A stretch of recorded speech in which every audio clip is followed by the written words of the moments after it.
다 같이 영과 진리로 주일 예배를 하나님께 드리시겠습니다.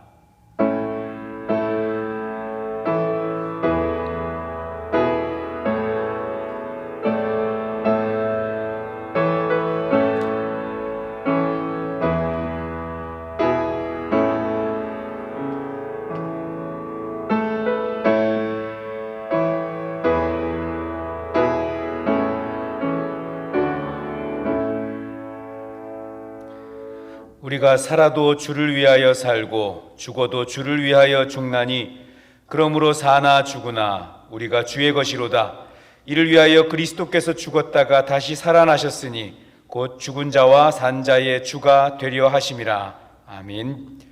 자비하신 하나님, 아무런 공로 없는 저희를 예수님의 십자가 공로로 하나님 자녀 삼아 주시고 영생의 길을 걷게 하시니 감사합니다. 세상에는 어려운 상황들이 계속되고 사회에는 비관적인 소식들이 들려오지만 주님 주신 마음과 생각으로 살아갈 수 있도록 지혜와 용기를 허락하여 주시옵소서. 우리가 지금 어느 자리 어느 곳에 있든지 우리는 사람 앞에 있지 아니하고 주님 앞에 머물러 우리 믿음의 시선을 주님께 주목하고 아버지의 음성을 듣고자 하는 그 사모함으로 예배하오니 이 예배를 통하여 저희에게 주신 은혜를 내려주시고 강같이 흐르는 십자가의 은혜를 경험하게 하여 주시옵소서. 사랑하시되 끝까지 사랑하시는 예수님의 이름으로 기도하옵나이다. 아멘. 다 같이 찬송가 621장 찬양하겠습니다.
사도신경으로 우리의 신앙을 고백하겠습니다.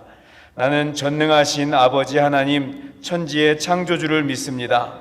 나는 그의 유일하신 아들 우리 주 예수 그리스도를 믿습니다.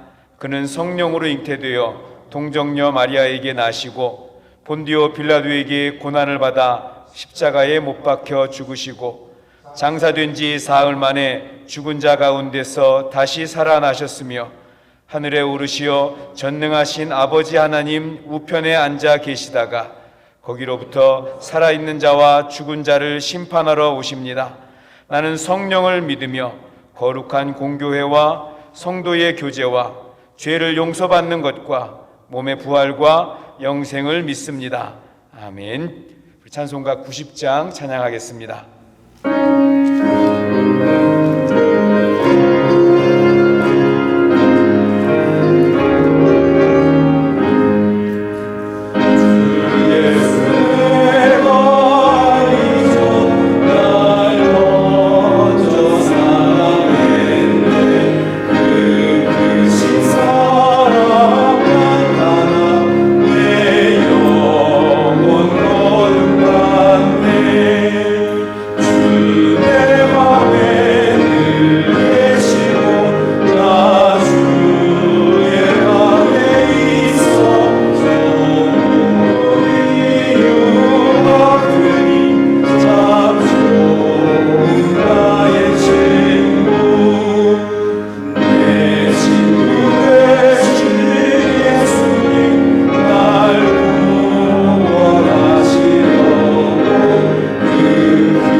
다 같이 기도하시겠습니다. 하나님, 오늘 주일을 맞이하여 아버지께 예배드리게 해주심을 감사합니다. 예배드리기 위해 나온 나 자신의 한 주간의 삶을 되돌아보기 원합니다. 하나님께 득지한 것은 없는지요? 사업체에서, 회사에서, 가정에서, 상사와 직원과의 관계에서, 부모와 자녀 간의 관계에서, 여러 가지 사회적 분위기, 상황, 환경의 분위기로 인해 자녀를 노하게 하고 부모님을 공경하지 못하고 말씀대로 상사와 직원을 대하지 못한 것 있다면 이 시간 회개하오니 용서해 주시고 회개에 합당한 열매를 맺으며 살아가게 하여 주시옵소서. 아버지, 지난주에는 크게 두 가지 사건이 있었습니다. 첫째는 총선이 있었습니다. 큰 무리 없이 무사히 마치게 하셨음에 감사합니다. 선출된 위정자들은 내 노력, 내 의지로 그리고 당의 훌륭한 전략으로 선출된 것이 아니라 하나님께서 허락하신 줄 깨닫게 하시고 더 하나님 앞에 겸손히 하나님의 뜻을 구하며 정치할 수 있도록 우리나라 위정자들을 붙들어 주셔서 하나님의 공법과 정의가 한국 사회 구석구석에 흘러들어가 하나님을 사랑하고 이웃을 사랑할 줄 아는 최고한 율법을 실천할 줄 아는 나라로 사회적 약자뿐만 아니라 세계 곳곳에 흩어져 살아가고 있는 한인들에게도 관심을 가지며 땅끝까지 복음 전하는 데 사용되어지는 나라 위정자들로 삼아주시기를 간절히 기도합니다. 지난주에 있었던 두 번째 일은 끝나지 않은 코로나 사건입니다. 하나님, 이 일로 인해 인간이 얼마나 연약한 존재인지 다시 한번 확인하게 됩니다. 지금 세상은 코로나 극복을 하고자 제도들을 강화하고 있습니다. 그러나 코로나를 극복하는 것은 이 세상을 창조하신 하나님께 있는 줄 믿사오니 더 깊이 하나님을 만나고 더 하나님을 알기 위해 말씀으로 돌아가고 열렬히 기도하며 하나님과 모든 사람에게 신실한 삶을 살아가는 신앙생활을 기반으로 사업을 돌보고 회사 생활하고 가정생활 할 수 있도록 도와주시옵소서. 지금 과테말라의 확진자 판정을 받은 분들을 위해서 기도합니다. 병 낫기를 간구합니다. 사용되고 있는 약들과 약물들이 효험이 있게 하시고 경제활동의 제한으로 인해 많은 어려움 속에 있는 분들을 구벼 살펴 주시옵소서. 하나님, 우리를 불쌍히 여겨 주시고 여기에서 구원하여 주시옵소서. 이 시간 오직 하나님께만을 예배드리고 신앙생활하기 위해 영상 앞에 모여든 무리들의 예배를 받아 주실 줄 믿사옵고 예수님 이름으로 기도드리옵나이다.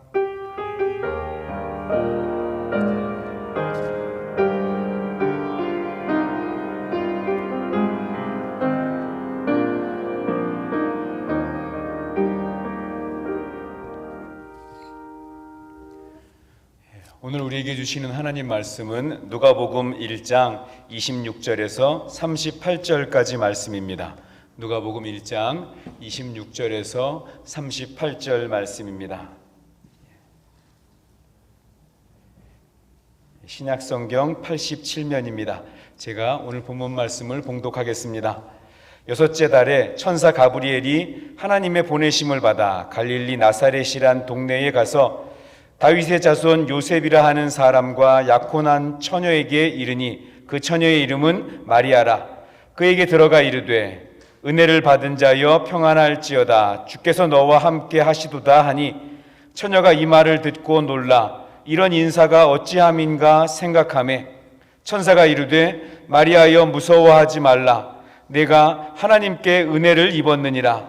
보라, 내가 잉태하여 아들을 낳으리니 그 이름을 예수라 하라. 그가 큰 자가 되고 지극히 높으신 이의 아들이라 일컬어질 것이요 주 하나님께서 그 조상 다윗의 왕위를 그에게 주시리니 영원히 야곱의 집을 왕으로 다스릴 것이며 그 나라가 무궁하리라.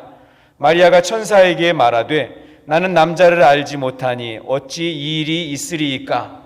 천사가 대답하여 이르되 성령이 내게 임하시고 지극히 높으신 이의 능력이 너를 덮으시리니 이러므로 나실 바 거룩한 이는 하나님의 아들이라 일컬어지리라.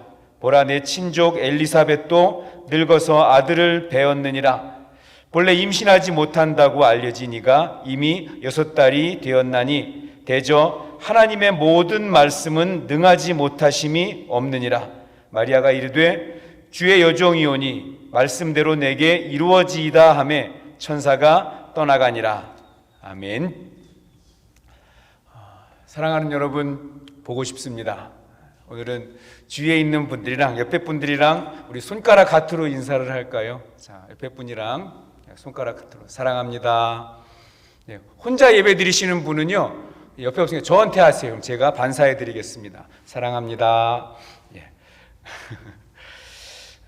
우리가 신앙생활을 이야기할 때 꼭 빠져서는 안 되는 단어가 있는데 그것은 믿음이라는 것입니다. 믿음이라는 단어. 우리 저와 여러분, 그리고 우리 교회라는 공동체는 믿음 때문에 존재하는 것이고 또 믿음을 위해서 우리가 모이는 것입니다. 그러므로 교회는 돈을 추구하거나 혹은 교회는 명예를 얻거나 혹은 교회는 무슨 봉사를 하거나 혹은 교회는 지식을 얻기 위해서 모이는 것이 아닙니다. 교회의 존재의 의미 자체가 믿음 때문입니다. 믿음이라고 하는 것을 우리가 뭐라고 어떻게 이해하면 좋을까요? 이렇게도 설명할 수 있을 것 같습니다. 내가 가진 폭은 좁은데 내가 이런 폭을 가지고 있는데 이 같은 폭을 가진 그 어떤 것을 내가 받아들이려고 할 때 그때는 믿음이 필요 없습니다. 왜냐하면 내 폭을 가지고 내 이성과 지혜와 경험을 가지고 그 같은 폭의 것을, 똑같은 세상의 것을 그대로 받아들이는 것이기 때문에 그냥 이해하고 수용하면 됩니다. 믿음이 필요하다는 것이 뭐냐면 내 폭은 요만큼인데 내게 다가오는 폭이 훨씬 더 넓을 때 이 나의 작은 폭으로 훨씬 넓은 것을 받아들이려면 내 이성과 내 지혜와 내 논리를 가지고는 안 되고요. 그 넓은 걸 받아들이기 위해서 어떤 장치가 필요합니다. 여기에 이게 바로 믿음이라는 것입니다. 제가 과테말라에 와서 운전할 때 제일 힘들고 좀 난감했던 것 중에 하나가 이면도로를 가면 이 돌기둥들이 서 있고 그 사이로 차들이 지나가야 된다는 거였습니다. 처음에는요, 차 양옆이 꼭 긁힐 것 같아가지고 그 지나갈 때마다 너무 가슴 졸이고 차가 아주 천천히 지나가게 돼요. 차의 폭하고 그 돌 사이의 폭이 운전할 때 보면 거의 비슷하고 심지어는 차의 폭보다 그 돌 사이의 폭이 더 좁게 보이기 때문에 너무 힘든 거죠.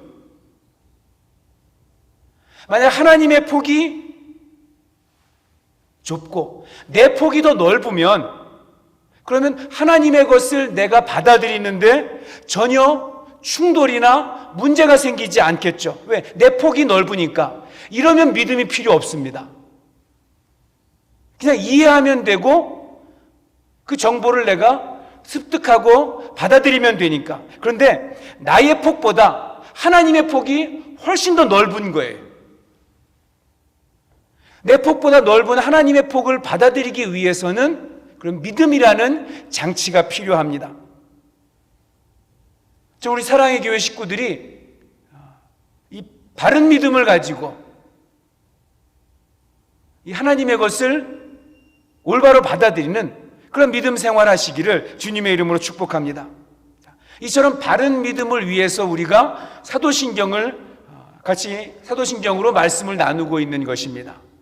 사도신경이 무엇입니까? 저와 여러분이 섬기는 하나님, 나의 폭을 훨씬 넘어서는 하나님의 폭, 그 하나님의 폭이 어떤 것인지, 하나님이 어떤 분이고 하나님이 우리를 위해서 어떤 계획을 가지고 계시고 우리에게 무엇을 알려주시는지 그 믿음의 내용이 압축되어 들어있는 것이 사도신경이라고 이야기할 수 있습니다. 사도신경은 모두 12문장으로 되어 있다고 말씀을 드렸죠. 우리가 지금까지 두 문장을 첫 번째, 두 번째 두 문장을 나누었습니다. 첫 번째는 하나님에 대해서, 두 번째 문장은 예수님에 대해서, 그리고 오늘 나눌 세 번째 문장은 그는 성령으로 잉태되어 동정녀 마리아에게 나시고, 이게 세 번째 문장입니다. 우리 오늘 이 세 번째 문장을 다루기 전에 우리 먼저 이것부터 생각해 봤으면 좋겠어요. 우리 아시는 것처럼 자, 우리 성령으로 잉태되어 동정녀 마리아에게 나시고, 왜 예수님은 동정녀 마리아에게서 나셔야 됐을까요? 우리 정말 납득하기 힘든 부분입니다. 왜 예수님이 처녀에게서 처녀의 몸을 빌려서 이 땅에 나셔야 됐을까? 모든 그 탄생의 법칙에서 벗어나는 그런 방법인데, 그 이유는 성경의 약속 때문에 그렇습니다. 성경의 약속이 아니었으면 예수님은 다른 방식으로, 일반적인 방식으로 오셨어도 괜찮습니다. 이 성경의 약속대로 예수님이 동정녀에게서, 처녀에게서 나셨다는 것은요, 다시 말씀드리면 예수님은 그냥 우연히 이 땅에 태어났다거나, 그냥 살다 보니까 우연히 구세주가 되셨다거나 이런 것이 아니라는 거예요. 처음부터 하나님의 계획에 의해서, 하나님의 섭리에 의해서, 또 하나님이 성실하게 하나님께서 성실하신 대로 역사를 이루신 결과가, 그 약속의 성취가 예수님의 동정녀 탄생이라는 것입니다. 그 첫 번째 약속이 창세기 3장 15절에 기록이 되어 있습니다. 중요한 부분이니까 우리가 한번 찾아서 읽어봤으면 좋겠습니다. 창세기 3장 15절, 우리 구약성경 4페이지입니다. 구약성경 4면 창세기 3장 15절, 예수님이 처녀 동정녀에게서 탄생하셔야 했던 그런 하나님의 약속의 말씀. 자, 우리 함께 한 목소리로 같이 읽어보겠습니다. 시작. 내가 너로 여자와 원수가 되게 하고 내 후손도 여자의 후손과 원수가 되게 하리니 여자의 후손은 내 머리를 상하게 할 것이요 너는 그의 발꿈치를 상하게 할 것이라 하시고, 여자의 후손, 이 여자의 후손이라는 약속 때문에 그렇습니다. 그러니까 인간을 타락시킨, 인간에게 죄를 가져다 준 이 사탄 마귀를 장차 결박하고 이 마귀에게서 완전한 승리를 이루실 그분은 남자의 후손이 아니라 여자의 후손이라는 거예요. 아니, 목사님, 우리도 다 어머니에게서 났는데요, 여자의 후손은 또 뭔가요? 혹시 기억하시는지 모르겠는데요, 우리 고등학교 때인가 배운 그 시조 중에, 송강정철이 지은 시 중에 아버님 날 낳으시고 어머니 날 기르실제 두 분 곧 아니면 이 몸이 있었으랴, 이런 시조가 있었습니다.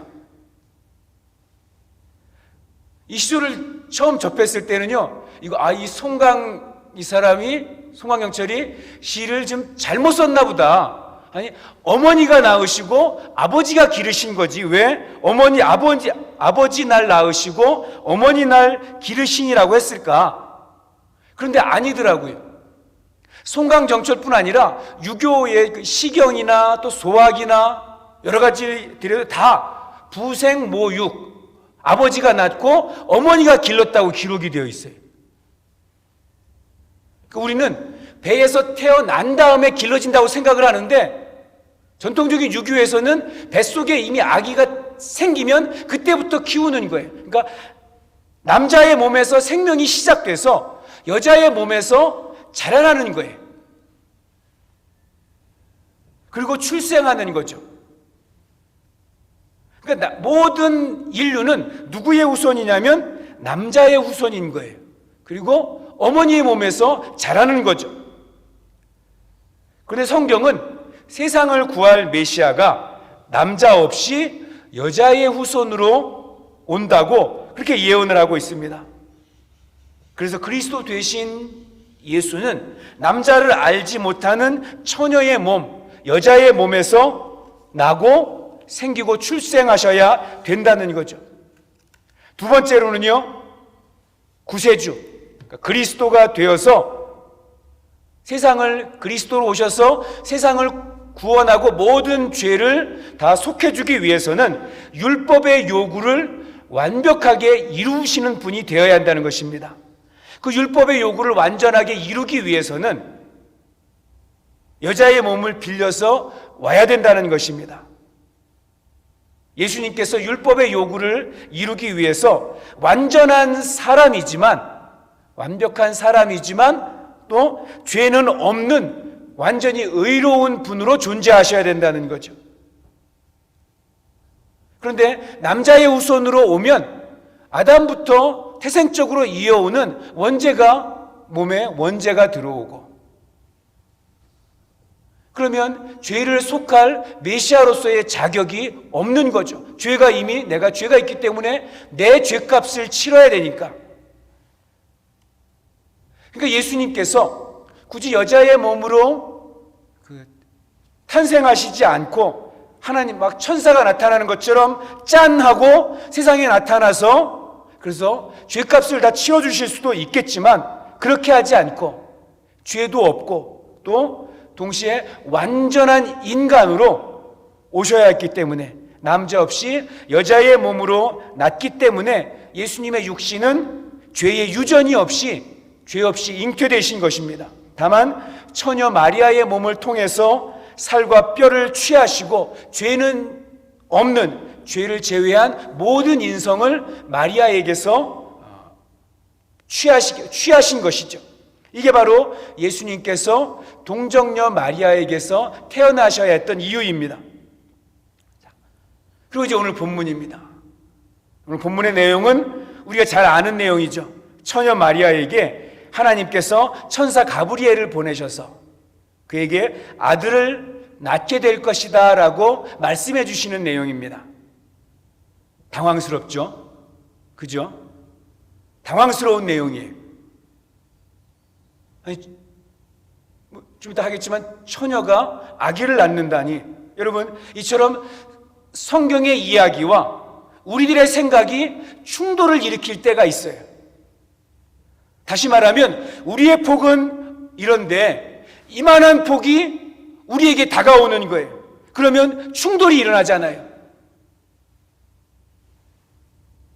그 넓은 걸 이 좁은 거에다가 집어넣어야 되니까 여기에 뭐가 필요하다고요? 믿음이라는 장치. 여기에 바로 믿음의 사건이 필요한 것입니다. 자, 오늘 본문들을 좀 유심히 보셔야 돼요. 자, 본문 중에 보면 우리의 폭과 하나님의 폭이 충돌하는 그런 사건이, 그런 부분들이 몇 번 등장을 합니다. 자, 그 중에 하나가 천사가 등장하는 거예요. 여러분, 천사를 보신 적이 있습니까? 옆에 사람 쳐다보지 마시고요. 진짜 천사 본 적 있나요? 아니, 그럼 천사가 있나요? 천사가 있습니까? 없어요? 있어요? 헷갈리나요? 자, 그래서 헷갈리는 분들이 본문을 이렇게 해석하는 거예요.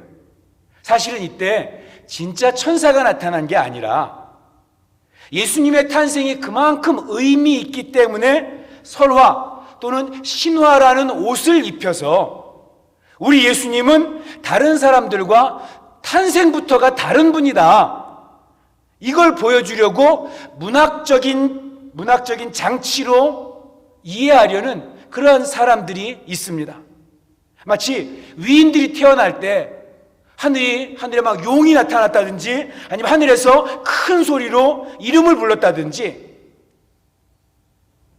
이런 현상이 있고, 아니면 놀라운 태몽 같은 걸 꿔가지고 그리고 태어났다. 여러분, 왜 위인전에 보면 왜 그런 장치들을, 그런 글들을 넣어놨을까요? 그들의 위대함을 드러내려고, 처음서부터 태어날 때부터 위대한 인물, 특별한 인물로 태어났다는 것을 보여주려고 그러는 거잖아요. 남다르다고. 여러분, 그렇게 해석하면 여기에는 믿음의 사건이 필요 없어요. 우리의 폭으로, 그 놀라운 폭들을 우리의 폭으로 싹 줄여놨기 때문에 그 통과하는데 문제가 없죠.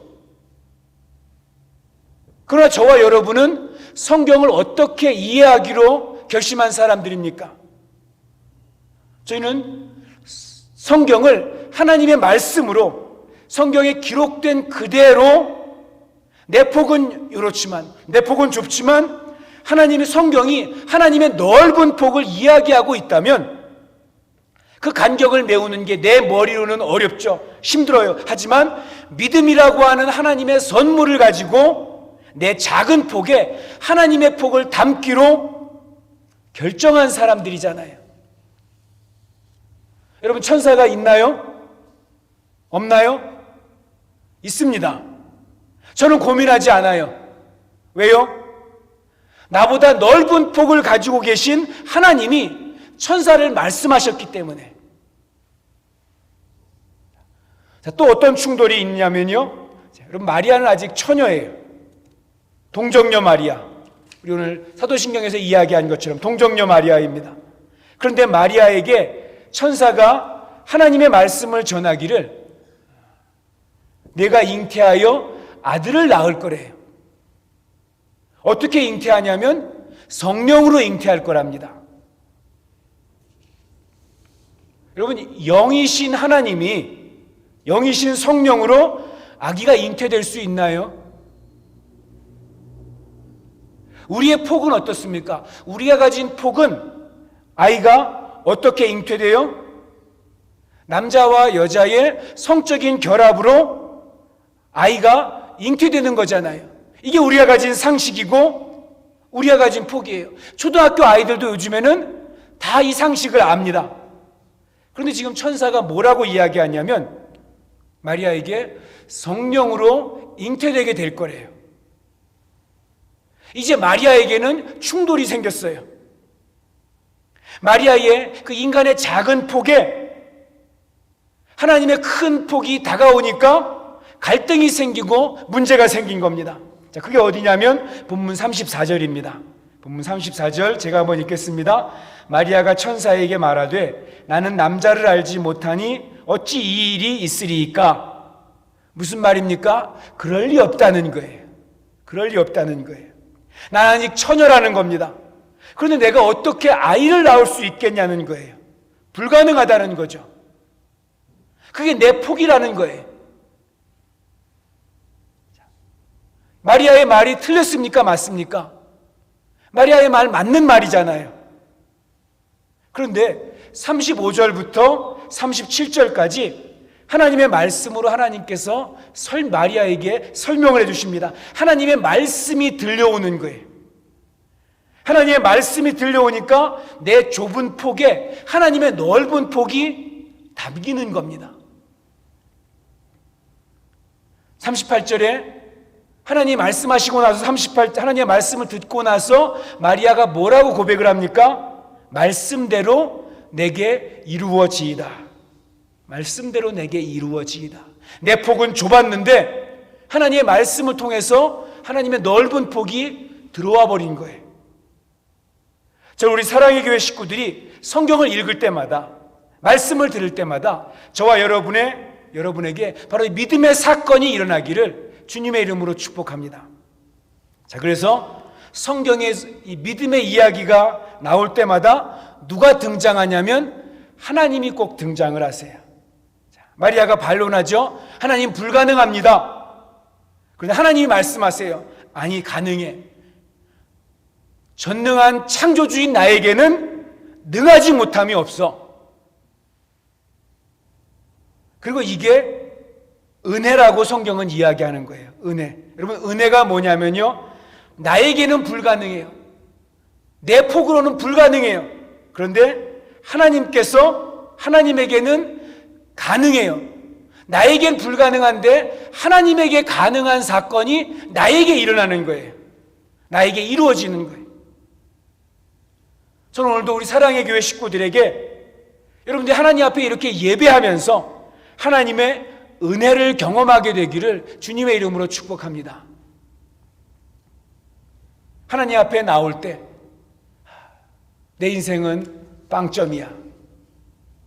나는 그렇게 생각을 하는데, 그런데 하나님께서 말씀하시는 거예요. 아니야, 네 인생은 이제 다시 점수를 받을 수 있어. 하나님 우리에게 그렇게 말씀하시는 거예요. 나는 안 된다고 생각을 했는데, 그런데 하나님의 은혜가 있으면 우리 인생의 점수가 다시 시작됩니다. 내 인생은 이제 어둠이야. 내 인생은 이제 끝이야. 내 인생은 이제 내리막길이야. 나는 내 폭을 가지고 그렇게 생각을 했습니다. 그런데 하나님은 내게 다른 폭을 주시는 거예요. 아니야, 그렇지 않아. 내가 너를 붙들면, 내가 너와 함께하면 내가 너의 가정을 이끌면, 내가 너의 자녀에게 손을 대면 너의 인생은 아직 끝난 게 아니다. 아직 소망이 있단다. 이런 하나님의 은혜가 저와 여러분에게 담겨지기를 주님의 이름으로 축복합니다. 자, 첫 번째, 우리 이 사실을 우리 마음에 담고 예수님께서 동정녀 마리아에게서 잉태되어 이 땅에 오셨다는 말씀이 어떤 의미인가? 첫째로 우리가 먼저 기억할 것은 하나님과 사람의 역할을 오해하지 말아야 된다는 것입니다. 자, 여기 보면 마리아라는 인물 이야기 우리가 계속했잖아요. 어떤 종교에서는 마리아를 숭배합니다. 마리아를 숭배의 대상으로 여기는 거죠. 제가 본문을 아무리 살펴봐도 마리아가 숭배의 대상이 될 수 있다는 내용이 전혀 발견되질 않아요. 도리어 마리아는 이렇게 고백을 합니다. 38절입니다. 마리아가 이르되 주의 여종이오니 말씀대로 내게 이루어지이다 하매 천사가 떠나가니라. 아멘. 마리아는 스스로를 뭐라고 이야기합니까? 나는 주의 뭐라고요? 나는 주의 여종이오니. 나는 주의 여종입니다. 그러니 주님 말씀대로 내게 이루어지게 하십시오. 말씀대로 나를 사용해 주십시오. 이렇게 이야기하는 거죠. 나는 하나님이 아니라 나는 연약한 인간에 불과합니다. 하나님께서 하나님의 넓은 폭으로 이 좁은 폭인 나를 사용하길 원하시면 주님 그대로 사용해 주십시오 하고 자기를 마리아가 내어드리는 거죠. 그러니 여러분, 주권은 누가 가지고 있는 거예요? 주권은 하나님이 가지고 계시고, 그리고 마리아는 그냥 하나님 앞에 쓰임받는 도구인 것입니다. 여러분, 성경에 나오는 인물들, 모세도 그렇고 다윗도 그렇고 요셉도 그렇고 엘리야도 그렇고 다 마찬가지입니다. 그들은 하나님께 물론 크게 쓰임받았지만, 크게 쓰임받든 작게 쓰임받든 하나님께 쓰임받는 도구일 뿐이지 숭배의 대상은 아닙니다. 이스라엘 백성들이 광야를 살아가면서 모세를 숭배의 대상처럼 여기기 시작했어요.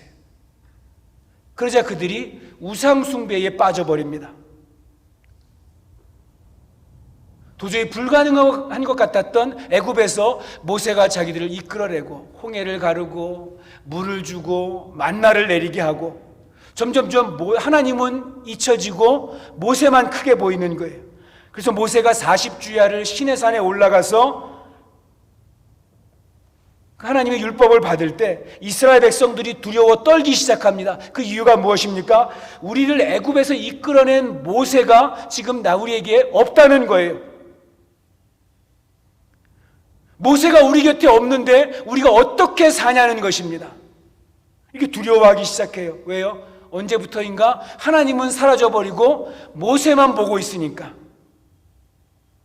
그 모세가 숭배의 대상이 될 것 같으니까 하나님께서 모세를, 결국 모세가 죽을 때 그 시체조차 찾지 못하도록 하나님 만드시잖아요. 여러분, 모세뿐입니까? 엘리야도, 다윗도, 다니엘도, 마리아도 인간은 무슨 일을 했든지 결코 숭배의 대상이 될 수 없습니다.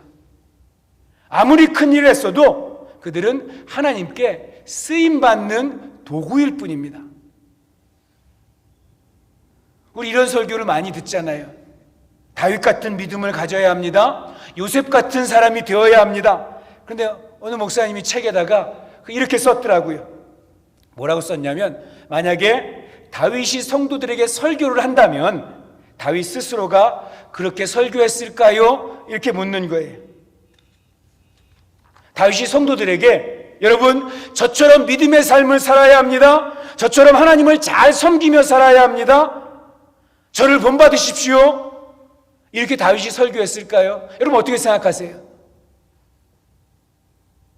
아마도 다윗은 여러분 저처럼 인생 살면 안 됩니다. 저 같은 믿음으로 살면 안 됩니다. 여러분은 좀 더 다른 인생을 살아야 합니다. 여러분 다윗이 그렇게 설교하지 않았을까요? 설교를 준비하면서 제가 제 생각을 한번 해봤어요. 여러분은 모르겠어요. 근데 제가 제 아들에게 아들아, 너는 나처럼 살아야 돼. 넌 아빠만큼만 살면 성공한 거야. 제가 이런 말을 할 수 있을까 생각을 해봤어요. 근데 저는 그렇게 이야기하고 싶지 않더라고요.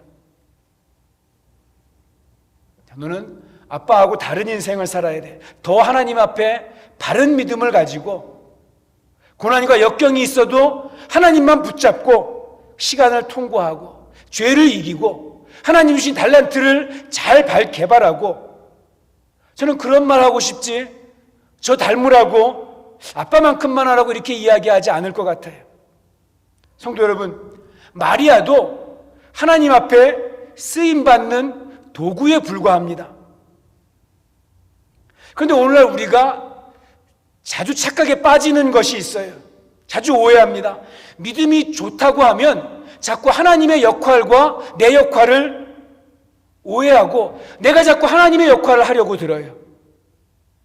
심지어 하나님을 가르치려고 합니다. 하나님, 내가 이렇게 기도하는데 내 상황이 이런데 하나님, 내 이렇게 기도하면 이렇게 들어주셔야지 왜 내 기도 안 들어주시고 하나님 마음대로 합니까? 나의 삶에 대해서, 내 인생에 대해서, 세상에 대해서 하나님보다 내가 더 잘한다고 생각을 하고 자꾸 하나님을 가르치려고 들어요. 아니요. 바른 믿음은 하나님의 역할과 사람의 역할을 혼동하지 않는 거예요. 내가 아무리 훌륭하게 일하고 있어도, 내가 아무리 많은 것을 소유하고 있어도, 내가 아무리 큰 능력을 가지고 있어도, 내가 아무리 사회적인 지위가 높아도 저와 여러분은 잊지 말자는 거죠. 나는 주님의 도구에 불과하다 하는 거예요. 나는 하나님께 쓰임받는 도구로 지금 아름답게 잘 쓰임받고 있는가? 나는 하나님 말씀대로 내 삶을, 우리 가정을, 내 삶의 자리를 또 교회에서 내가 올바로 쓰임받고 있는가, 바르게 또 아름답게 하나님 앞에 세워져 가는가, 이런 생각을 한번 자신에게 물어볼 필요가 있다는 거죠. 사랑하는 성도 여러분, 저와 여러분은 하나님의 은혜를 망각하지 말고 하나님의 도구로 잘 쓰임받다가 하나님 앞에 아름답게 서게 되기를 주님의 이름으로 축복합니다. 자, 두 번째로, 예수님이 동정녀 마리아를 통해서 우리에게 오신 이유는 예수님만이 답이기 때문에 그렇습니다. 원래 하나님이셨어요. 천지를 창조하신 분이었습니다. 근데 그 예수님이 인간의 몸을 입고 이 땅에 오셨어요. 우리 성탄절에 우리 설교를 많이 하죠. 성탄절도 말씀드렸지만 하나님의 독생자 예수님이 이 땅에 오셨다는 것은 하나님이 우리를 그만큼 사랑하신다는 사랑의 증거입니다. 또한 동시에 이 세상에 대한 하나님의 냉정한 평가의 결과입니다. 뭐냐 하면 이 세상은 하나님의 아들 예수가 없이는 전혀 소망이 없다는 거예요. 우리 나름대로 이렇게 생각을 합니다. 세상이 점점 살기 좋아지는 것 같아. 세상은 나름대로 아름다운 곳이고 살만한 곳이고 세상에는 소망이 있어. 그러나 하나님 보시기에는 이 세상은 하나님께서 세상에 예수 그리스도를 보내시는 순간, 여러분, 우리가 하나님의 폭으로 받아들여야 돼요. 하나님 말씀하시는 거예요. 예수 없이는 이 땅은 정말 아무 소망도 없구나. 여러분 어떻게 생각하세요? 이 세상에 어떤 소망이 있고 이 세상의 죄를 극복하고 하나님 앞에 올바로 나아갈 만한 그런 가능성이 있습니까? 요즘 아까 우리 목사님도 기도하셨는데요. 우리 코로나와 선거, 이게 지난 한 주간 동안 제일 큰 이슈였지만 정신적으로 제일 큰 충격을 줬던 것은 우리 N번방 사건이었어요. 야, 사람이 이렇게 악랄해질 수가 있구나. 사람의 그 영혼을 완전히 파괴시켜서 노예로 삼는 거잖아요. 그런데 여러분 보신 것처럼 그 주범들 얼굴들이 주변에서 너무나 쉽게 보는 또 아주 평범한 그러한 사람들이었던 거예요. 그런데 그런 사람들에게 기회가 주어지니까 자기가 드러나지 않고 누군가를 괴롭힐 수 있는 기회가 주어지니까 얼마나 악랄하게 그런 모습들을 보입니까? 우리 한나 아렌트라는 사람이 쓴 예루살렘의 아이들인가 하는 책에 악의 평범성이라는 이야기가 나와요. 그 홀로코스트, 그 독일의 히틀러 아래에서 홀로코스트에서 사람들을 죽이는 일들을 담당했던 사람의 재판을 이렇게 방청한 결과인데, 거기 보면 한나 아렌트가 악의 평범성 이야기하면서 자기는 저 홀로코스트, 히틀러 밑에서 홀로코스트에서 사람 죽이는 역할을 했던 사람들이 정말 머리에 뿔나고 아주 악랄하고 못된 인간일 줄 알았대요. 근데 재판할 때 보니까 너무나 평범한 옆집 아저씨들이라는 거예요.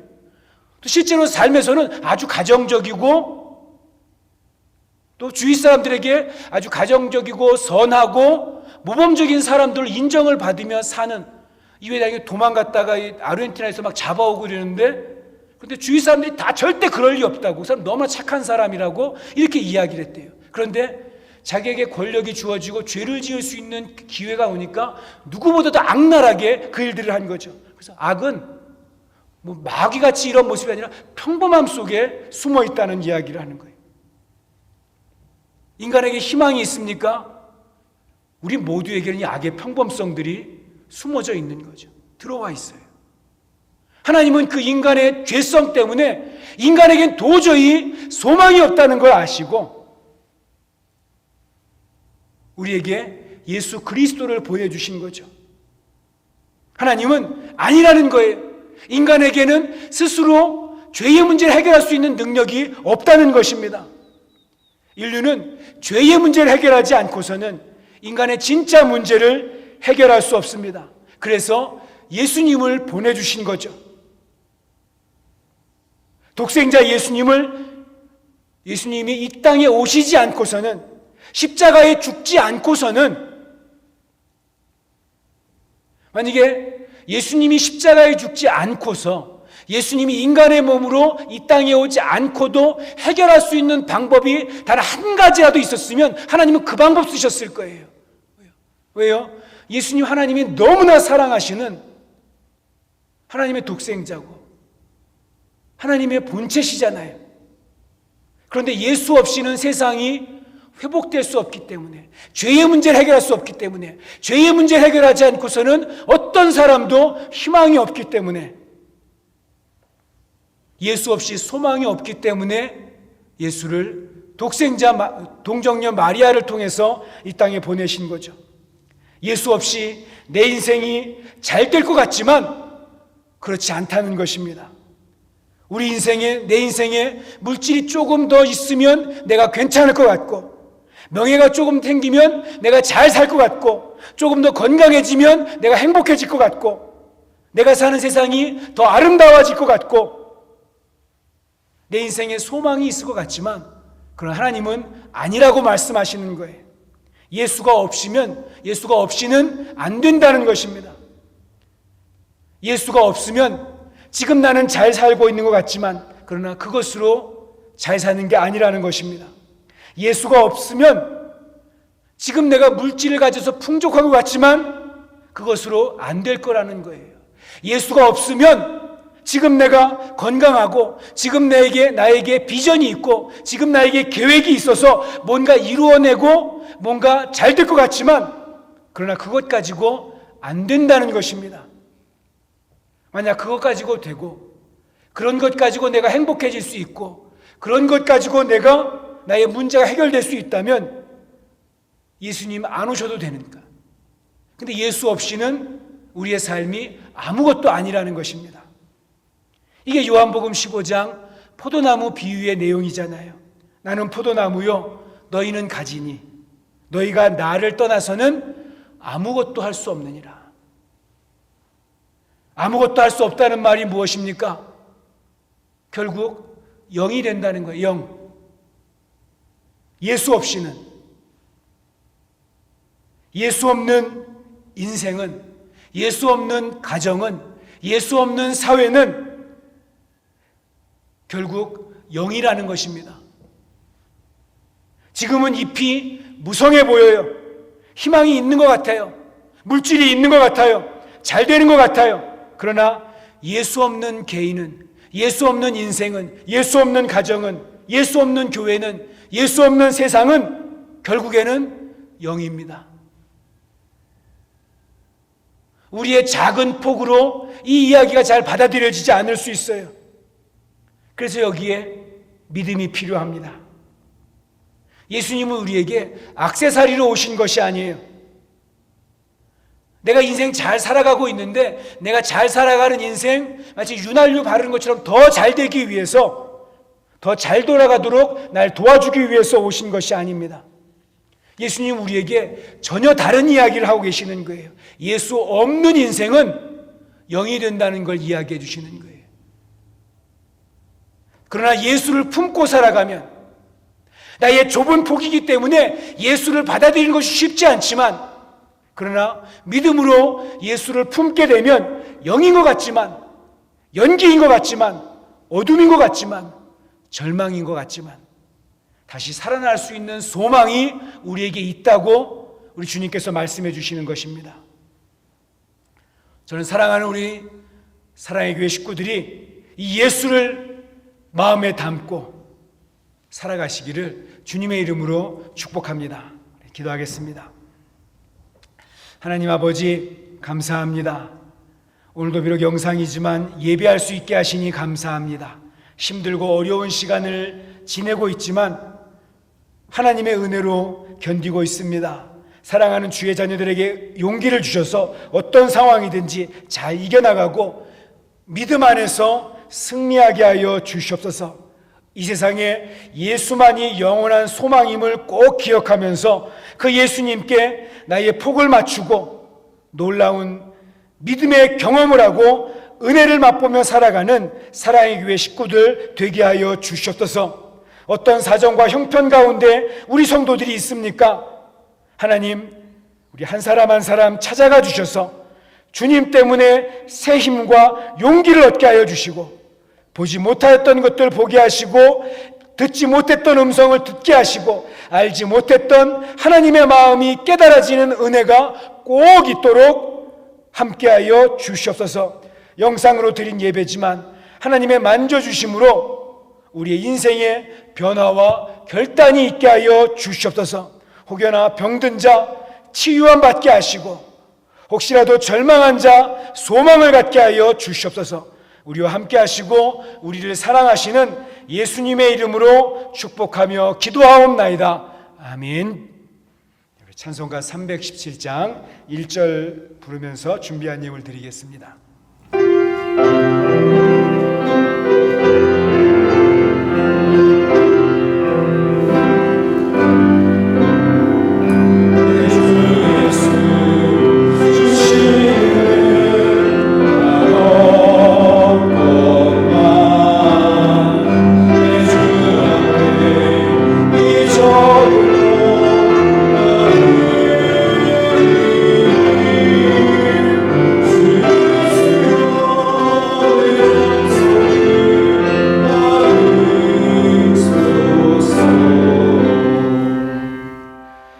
자비하신 하나님, 오늘도 주님 앞에 예배하는 주의 백성들이 믿음의 마음으로 하나님께 귀한 예물 드립니다. 온라인으로 정성껏 봉헌하는 모든 성도들을 기억하시고 복되게 하여 주시옵소서. 모든 것이 어려운 상황 속에서도 하나님의 것을 구별하는 이 손길을 물질로부터 자유함을 주시고 하나님의 은혜와 은총을 경험하게 하여 주시옵소서. 없어서 비굴하지 않도록 도와주시고 넘친다고 교만하지 않도록 지켜주시옵소서. 드린 손길과 드린 예물을 하나님께서 꼭 흠양하여 주시고, 물질이 사용되는 곳에 하나님이 기뻐하시는 일들이, 아름다운 역사들이 일어나도록 도와주시옵소서. 우리의 소망 되시는 예수님의 이름으로 봉헌기도 드립니다. 아멘. 교회 소식 전하겠습니다. 오늘은 부활 후 두 번째 맞이하는 주일입니다. 부활은 기념하고 축하하는 것을 넘어서 그 소망을 가지고 살아가는 것이 더 중요합니다. 부활의 삶을 살아가는 우리 믿음의 공동체 사랑의 교회가 되기를 주님의 이름으로 축복합니다. 오늘 온라인 예배로 드리고 나서 온라인 가족 모임, 목장 모임 꼭 하시고 교제하심으로 하나님이 주시는 은혜가 더욱더 풍성해지기를 바랍니다. 우리 지난 주일에 저희 모친이 소천하셔서 장례를 치렀습니다. 우리 기도해 주시고 위로해 주신 성도님들께 다시 한번 감사의 말씀을 드립니다. 최창진 집사님께서 교회로 우리 마스크를 대량으로 보내주셨습니다. 우리 항균 마스크는 아니고 면 마스크입니다.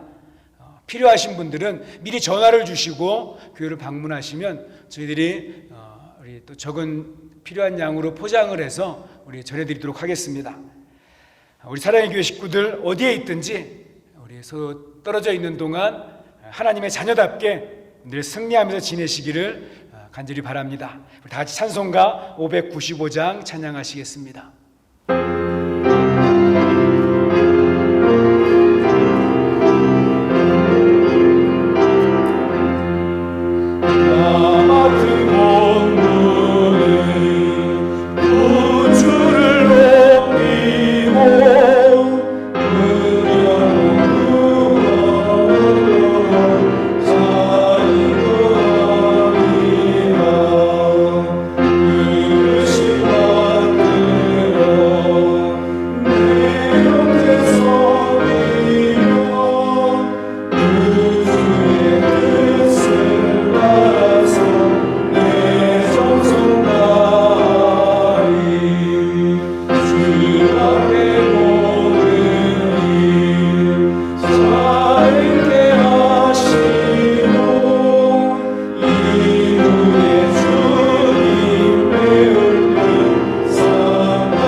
우리 주 예수 그리스도의 크신 은혜와 하나님의 놀라운 사랑과 성령님의 함께하심과 역사하심이 오늘도 주 앞에서 예배하는 주님의 백성들 머리 위에와 가정과 일터 위에, 과테말라 사랑의 교회 위에, 땅끝에서 복음 전하는 선교사들 위에, 우리 조국 대한민국과 우리 삶의 자리인 과테말라 위에 이제부터 꼭 영원토록 함께하여 주시기를 간절히 축원하옵나이다. 아멘.